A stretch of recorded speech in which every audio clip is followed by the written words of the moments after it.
No ar, Radar de Notícias. Prestação de serviços. Utilidade pública. Conosco no estúdio, experiente ex-prefeito Sebastião Almeida. Bom dia. Bom dia, Pedro. Bom dia, Tiago. Bom dia a todos os ouvintes e telespectadores do Radar. Eu estava recapitulando aqui, Almeida. Você foi presidente do Sindicato de Servidores, vereador, superintendente do SAI, deputado estadual e 2 vezes prefeito, né? Perfeito. Esqueci alguma coisa? Não. É isso mesmo. Bom, vamos falar das eleições de 2018? Vamos. O senhor disputou a eleição para deputado federal pelo PDT, saiu do PT e não obteve sucesso, né? Qual a sua avaliação? Olha, Pedro, primeira eleição do ano passado, a eleição de 2018, foi uma eleição atípica, né? Então, uma eleição que tinha toda uma onda bolsonariana no país, né? Então, uma eleição que predominou 2 coisas. Ou quem apoiava o modelo do Bolsonaro de fazer campanha, ou redes sociais. Quem foi muito experiente, quem já estava mais preparado para a questão de redes sociais, acabou obtendo mais sucesso. Eu ainda fiz campanha um pouco na moda antiga, mas mesmo assim fiquei primeiro suplente do PDT, entendeu? Quantos votos, Almeida? Quase 30 mil, né? Então eu saí do PT, que tomei uma decisão difícil também na minha vida, fui para um novo partido e comecei tudo da estaca zero de novo. Então eu considero que está dentro daquilo que a gente esperava, que é trabalhar a construção de um partido no estado de São Paulo para 2022 disputar a presidência da República com o Ciro Gomes. Ok. Tiago? Almeida, o que ficou marcado também nessas eleições foram as fake news, né? E você foi alvo de muitas fake news. Como você encarou isso durante a eleição? Então, essa é uma realidade que não tem muito como a gente fugir. Infelizmente, a notícia falsa, a notícia mentirosa, ela, até um tempo atrás, você tinha instrumentos de entrar contra um veículo de comunicação, mas hoje em dia a internet ela é um campo aberto, então o que precisaria ter era mais responsabilidade de quem usa a internet, né?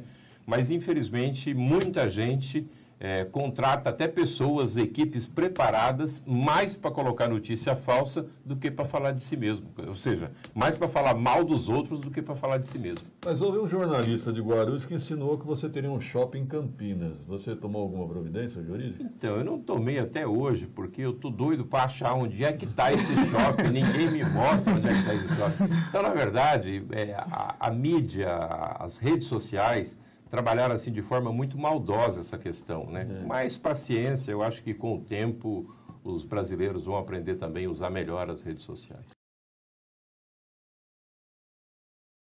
PDT, eu estou na direção executiva estadual do PDT, nós estamos trabalhando a organização do partido no estado de São Paulo e estamos já trabalhando a organização da campanha do Ciro para 2022. Nós estamos muito conscientes de que o Ciro é um dos candidatos mais preparados para disputar a presidência da República. O governo Bolsonaro é uma colcha de retalhos, a gente sabe que aquilo ali pode dar tudo e pode dar em nada, e a tendência é dar em nada, porque a sociedade já começou a conhecer quem é de fato esse time que chegou no poder, e nós vamos trabalhar de forma organizada a campanha do Ciro aqui no estado e no Brasil inteiro. Como é que você observou a eleição do Márcio Nakashima, deputado estadual? O PDT não tinha nenhum deputado estadual e nem federal. Nós conseguimos eleger o Márcio Nakashima e a Tabata Amaral, que está lá em Brasília representando o partido. O Márcio Nakashima tem sido uma pessoa totalmente comprometida com a história do PDT, tem ajudado muito na organização do partido, vai ser um deputado atuante, trabalhando muito em defesa da cidade de Guarulhos. Então, nós estamos muito otimistas e uma coisa eu posso te garantir, o PDT aqui em Guarulhos também terá candidatura própria a prefeito da cidade. O Márcio Nakashima? É cotadíssimo dentro do partido. Tá certo. Tiago? Almeida, no seu governo houveram poucas mudanças de secretariado, né? Em 2 anos, ontem inclusive trocou mais um secretário, que é o Fernando Evans. Ele trocou o de finanças. De finanças. É o único que eu lembro. O Fernando Evans. Como você avalia em tão pouco tempo um governo de 2 anos mudar tanto secretário? A gente tinha feito umas contas por torno de 14, né? Eu vou emendar a pergunta do Tiago, o seguinte: o prefeito Almeida ficou caracterizado porque trocou pouco de secretários. A turma pedia que trocasse mais. E o Guti já trocou vários, né? Como é que o senhor avalia isso? Olha, para a cidade isso é péssimo, né? Você pega, por exemplo, a Secretaria da Educação, já passou por lá 4 secretários. Como é que você dá continuidade num projeto educacional, pedagógico na cidade com 4 secretários que passam pela pasta? Cada um que chega demora no mínimo 5, 6 meses para conhecer como é que funciona a estrutura da secretaria. Ou seja, quem passou por lá até hoje, pouco ou nada fez. Tanto é que as obras de vários céus estão aí tudo paradas na cidade, problemas imensos na questão de material escolar, uniforme, que era uma coisa que o prefeito atual criticava tanto no passado. Hoje ele está batendo o recorde de atrasos nas entregas desses materiais nas escolas. E as outras secretarias. Eu acho que essa descontinuidade, isso é muito ruim para a cidade, né? Eu, francamente, acho que se perguntar para a população 5 secretários do atual governo, é capaz que a população não saiba, porque tem que acompanhar o Diário Oficial para saber quem de fato é o secretário atual. É o horóscopo do dia. Fiquei até feliz aí da vinda do Silvio Figueiredo para a habitação, porque é uma pessoa que conhece, é do meio, é da área, está há anos e anos, tanto com experiência municipal quanto estadual nessa área. Tomara que ele acerte, mas lamentavelmente eu acredito que até hoje a Secretaria de Educação não tenha conseguido aprovar um novo projeto em Brasília. Porque quando você governa, o problema não é fazer aquilo dos 4 anos, é você preparar os outros 4 anos já com novos projetos. Se você não aprovar agora os projetos para executar daqui a 3, 4 anos, você não vai ter. Então, eu acho que até hoje, esse governo que está aí não conseguiu absolutamente nenhum novo projeto. As poucas coisas que tem feito foi continuar aquilo que já tinha sido começado no meu governo. Agora, Almeida, você não é paradoxal, você da esquerda elogiando alguém que era da época do Tomeu, e você era um crítico na época do Tomeu? Pois é, mas a gente tem que analisar a questão da competência. Eu saí desse modelo, às vezes, babão do PT de ser contra tudo e contra todos. Fla-flu?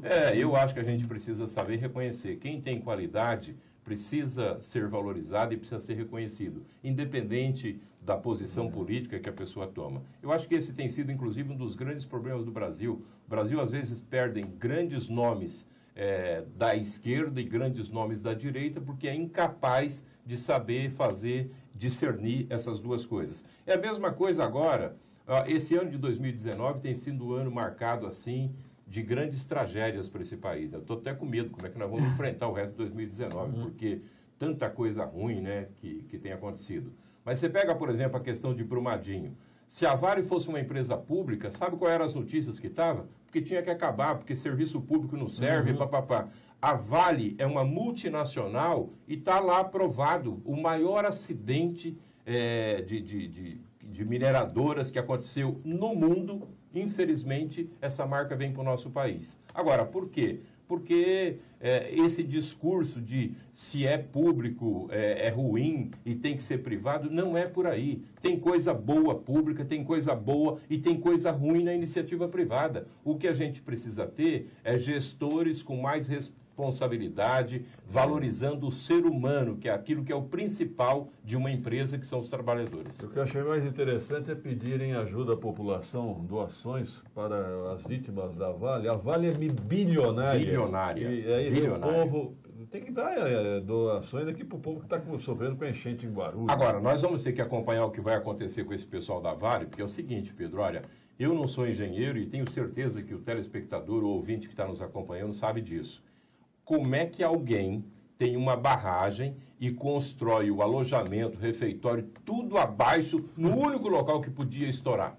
Quer dizer, você tem todas as laterais que são protegidas e a natureza está dizendo para você, sai da frente, porque aí pode acontecer um dia uma tragédia. E a Vale simplesmente foi conivente com tudo isso. Aí vem com uma desculpinha que, quando eles entraram já estava daquele jeito. Ué, e a obrigação deles é manter do jeito que estava? Não era mudar?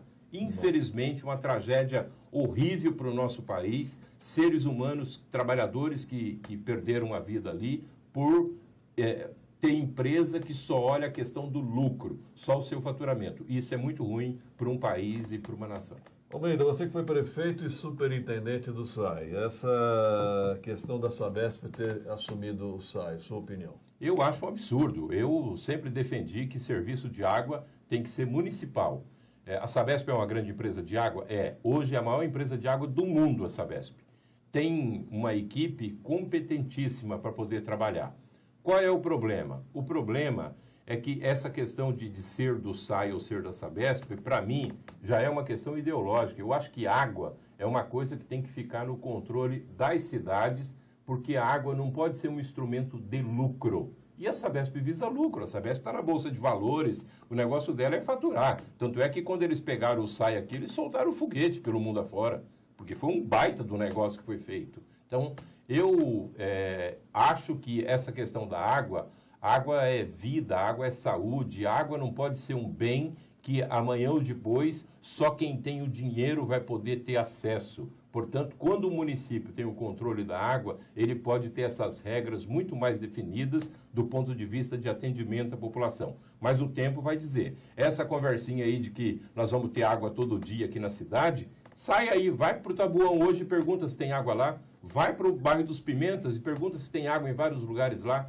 Eu acho que a Sabesp é uma grande empresa. É competente, tem todas as condições de poder resolver. Mas eu me preocupa muito essa questão do controle da água ficar na mão de uma empresa que só visa lucro. Agora, vários bairros já apontam melhoria no abastecimento. Olha, o problema é o seguinte, o problema é a terminologia que a Sabesp usa. Se você for no Jardim Ângela, em São Paulo, lá falta água. Só que lá não diz que tem rodízio. Lá sempre que falta água, alguém diz, não, houve o rompimento da adutora, o booster queimou não sei aonde, está sendo trocada a bomba. Então, lógico, quando você começa a mudar os termos para poder justificar. Agora, vamos torcer que as coisas acertem. O que me preocupa também, os funcionários do SAAI. Os funcionários do SAAI, eu acho que estão com os dias contados. Até agora eu não vi a prefeitura ser afirmativa nessa questão. Mas a Sabesp, durante todo o tempo que eu fui prefeito, que ela teve interesse em entrar aqui, a primeira coisa que ela queria era que funcionário do SAI fosse tudo absorvido pela prefeitura. E a prefeitura não tem condição de absorver aquela quantidade de funcionários. Mas parece que serão absorvidos nos serviços públicos. Vamos ver. O tempo dirá. Fala, Tiago. Almeida, você deixou 3 estações de tratamento de água, de esgoto pronta, deixou vários prédios para serem entregues. No começo do governo Guti muitos foram entregues. Como você avalia também a questão da saúde junto a tudo isso, né? Que não houve nenhuma construção de nenhum projeto do atual governo. E aí a privatização da saúde, com a Geri primeiro, depois a Birigui.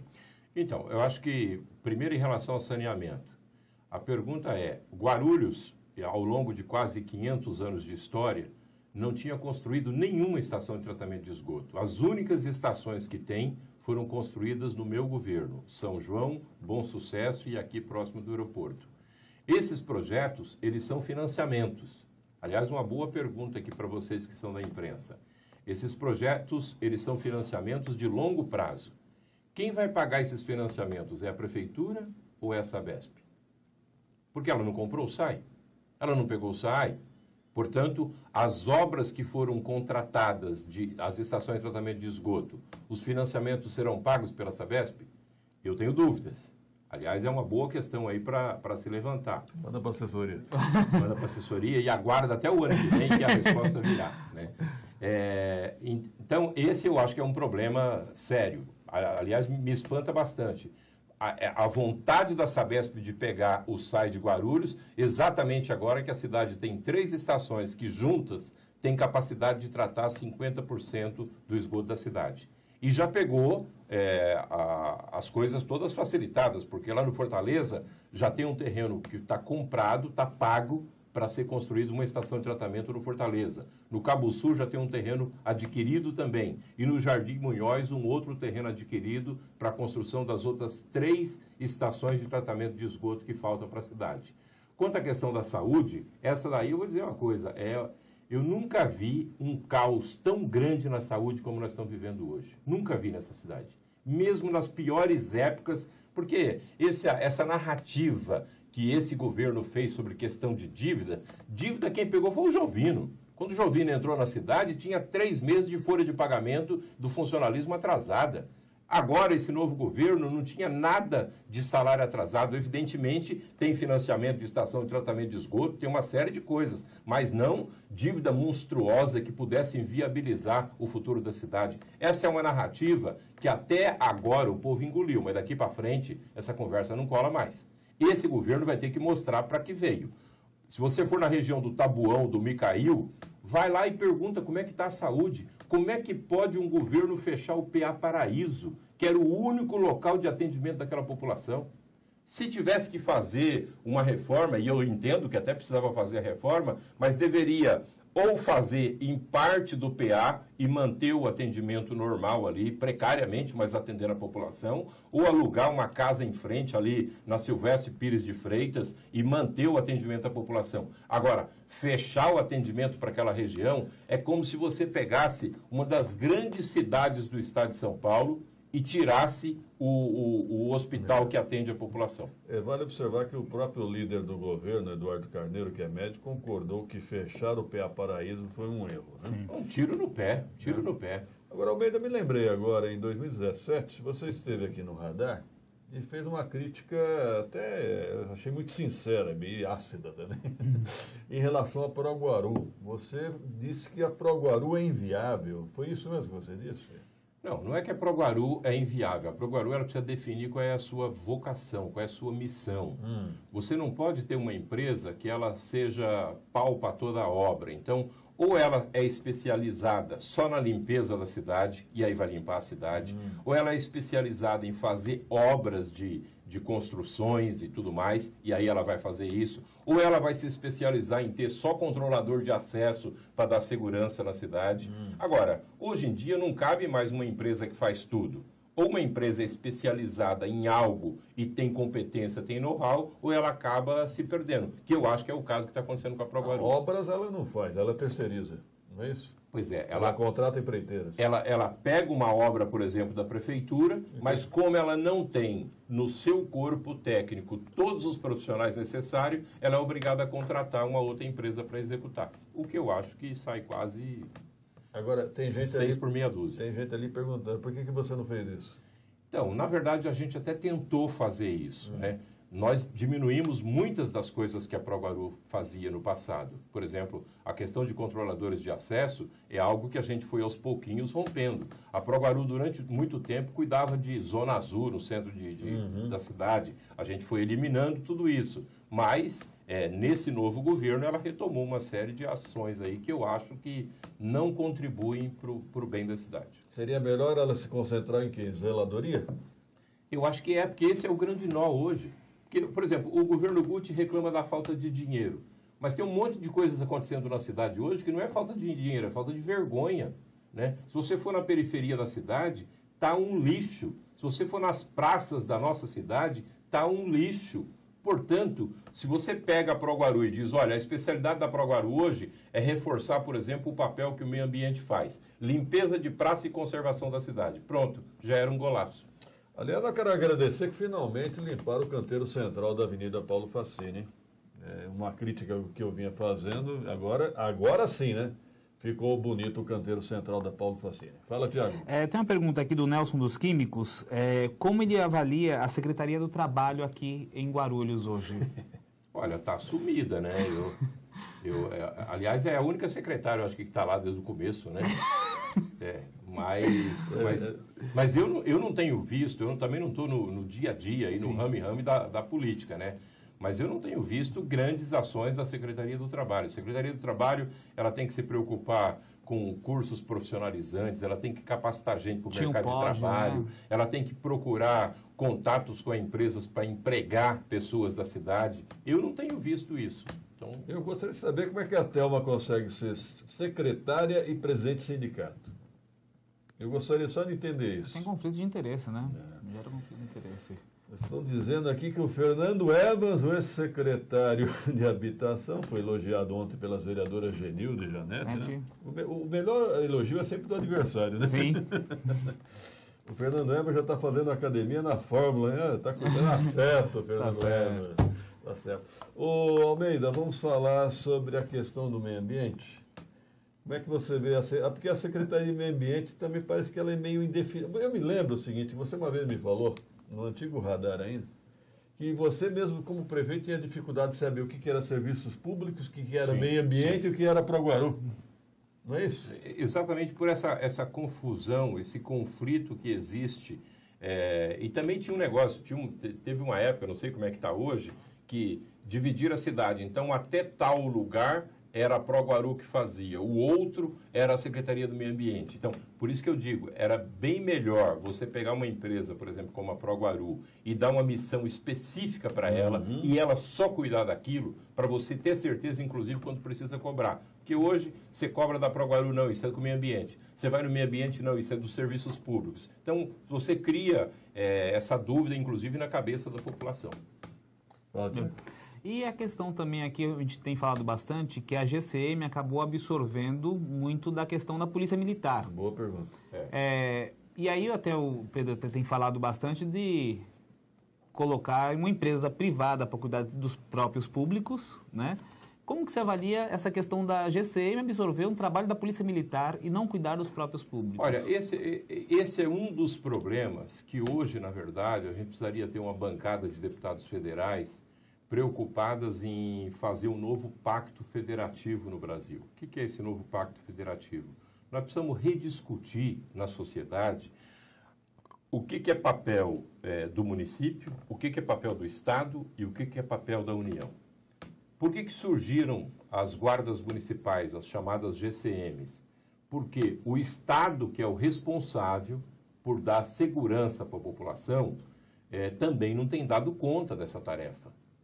E os municípios, pressionados pela população, começaram então a resolver de que forma? Criando suas guardas municipais, criando as suas GCMs.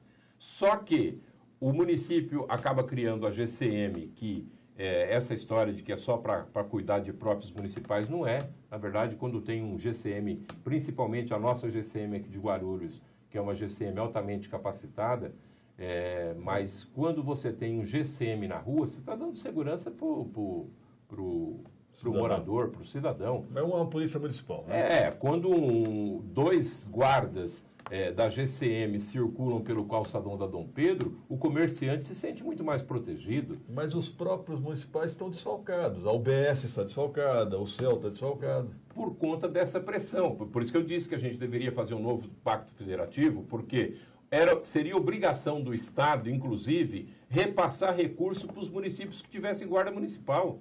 Porque você está fazendo um trabalho que é um trabalho do Estado. Agora, o ideal era que tivesse policiamento suficiente nas cidades para que o município não tivesse que dar o papel de segurança para o cidadão. Mas, infelizmente, hoje, a GCM que foi criada para uma missão, ela acaba indo para outro trabalho, pressionado pela demanda da população. Almeida, eu entrevistei o ex-prefeito Eloy Pietá, ele disse o seguinte, o Almeida saiu do PT e não se deu bem, né? E ele, por isso, alega que não pretende sair do PT. Como é que você reage a isso? Boa sorte para ele. Boa sorte para ele. Né? Eu tomei a decisão de sair do PT e estou contente no PDT onde eu estou e desejo sucesso, sorte para quem ficou, sem problemas nenhum. A esquerda não está se entendendo, né? PT e PDT, né? Olha, a esquerda perdeu uma grande oportunidade de fazer uma disputa para a presidência da República com o pé no chão. Infelizmente, o orgulho do PT de querer ser hegemônico na sociedade, isso prejudicou bastante. A gente poderia ter tido um outro resultado eleitoral se tivesse tido, por exemplo, uma união do PT em torno da candidatura do Ciro Gomes, que era o candidato que tinha mais condições de derrotar o próprio Bolsonaro. Mas, no fim, o PT optou por manter a candidatura do Lula, o Lula preso, sabendo que o Lula não seria candidato. Depois, manter a candidatura do Haddad, e eu vim do PT, eu tenho certeza que o Haddad não é o candidato do coração dos petistas. Não. Você pode até ver numa próxima eleição... Ele é um coxinha, né? O Haddad nunca foi muito ligado à questão da defesa do PT, da valorização da militância do PT. Nunca teve isso. Então, na verdade, foi a única alternativa que o PT tinha e enfiou goela abaixo da militância e o pessoal fez a campanha. Era o que tinha mais perfil de direita. Era o que tinha para hoje. Né? Então, foi dessa forma. Sua visão para 2020 em Guarulhos, a sucessão. Então, 2020, eu acredito que vai ter aí uma série de candidatos disputando. Eu acredito que vai ser a eleição que vai ter mais candidatos e candidatas. Né? Tem muitos, tem muitos. Prefeito Guti. O prefeito Guti, evidentemente, deve ser candidato à reeleição. A Fran é candidatíssima a prefeita e é uma candidata forte que tem que ser considerada. O PT, depois que resolver a briga interna entre Eloy, o grupo do Eloy e o grupo do Alencar, deverá definir também um candidato a prefeito. Mas quem domina o PT hoje é o Alencar, né? Que tem maioria dentro do partido é o Alencar. O Eloy só será candidato com as bênçãos do Alencar. Né? O Márcio Nakashima pelo PDT, eu estou ouvindo outros nomes que estão surgindo aí, mas tudo isso também... O Wilson Paiva. Wilson Paiva, eu acredito que venha também. Mas eu acho que tudo isso também é por conta da mudança da legislação. A legislação eleitoral, e é bom que os candidatos a vereadores se preocupem com isso, partidos que não tiver candidato a prefeito vai ter muita dificuldade para colocar alguém na Câmara Municipal.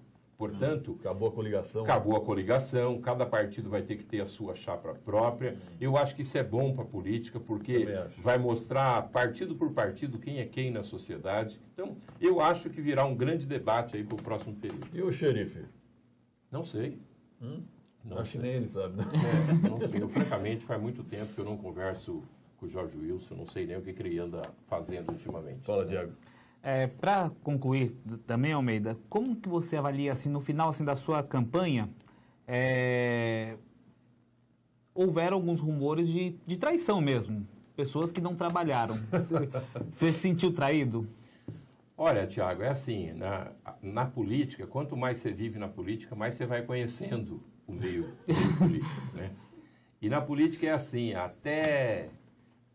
tem rasteira até de saci, né? Na política é assim, né? Eu acredito que, infelizmente, quando você exerce um trabalho, você espera a retribuição das pessoas, até pelo que você foi, pelo que você significa na vida delas.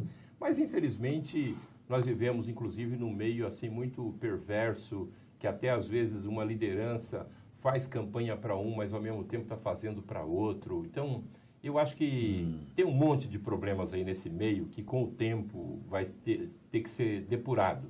Mas fica um alerta aí para os candidatos a vereador. O candidato a vereador que não começar a se preocupar desde já com a sua reeleição, pode ficar tranquilo que vai ficar fora do jogo. E um outro fator também foram 180 mil títulos cancelados, principalmente na região da periferia, né? Também. A biometria, a questão né? da biometria, né? Foi muita gente que ficou fora do processo eleitoral e a gente espera, inclusive, que essas pessoas retomem agora para 2020 ter um novo cenário político na cidade. Obrigado, prefeito Almeida, pela participação. Eu que agradeço a vocês, muito obrigado e obrigado à população de Guarulhos. Espera aí, Carlos, o Almeida vai me ajudar. Qual é o seu dia de aniversário, prefeito? 20 de janeiro.